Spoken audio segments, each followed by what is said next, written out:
Hey, what's up, everyone? Welcome to the Whiskey Influencer. I'm Tim. Today we're going to look at number 5 of the top 5 best values for Islay Scotch whiskey. If you like what you see today, like, comment, subscribe below.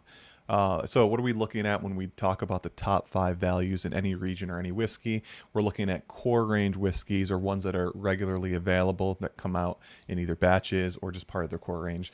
And what are we talking about when we look at the best value in Scotch whiskey? We're looking at the price based on two different parameters. One is based on the average user score, and I know a lot of people don't necessarily like numerical averages, but that does give you the temperature of whether a whiskey may be good or may not be good.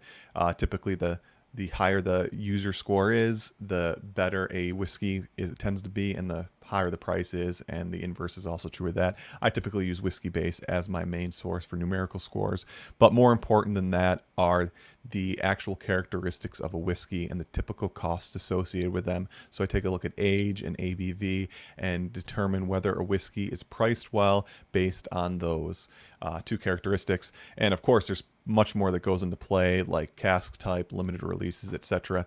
Those parameters are something I'm going to add in later, but for right now, we're looking at those two things. And now we're going to take a look at number 5 for the top 5 Islay whiskeys.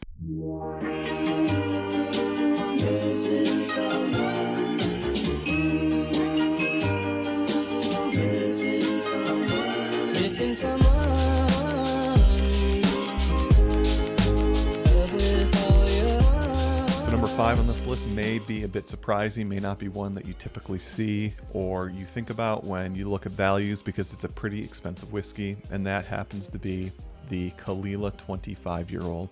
Now, this is a $250 bottle of whiskey, and you might be thinking, well, how's that a good value? But maybe you already know, and that's because this is a 25-year-old whiskey at $250.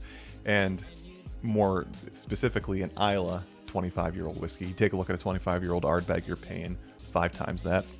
So at $250, 43% ABV, this is a whiskey that would be expected to be priced at somewhere in the $300 to $360 range.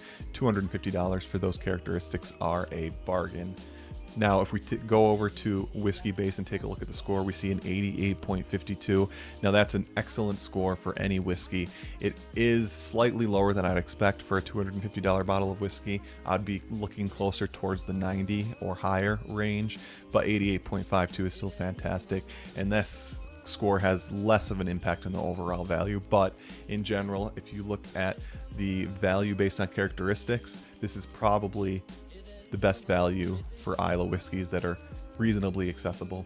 And if you couple that with the user score, which brings down the average a little bit, you're looking at a value of about 117%, and that's assuming 100% is the expected value for any particular whiskey. So this one is about 17% above average value. So with that, that's number 5 on the list. Stay tuned for number 4.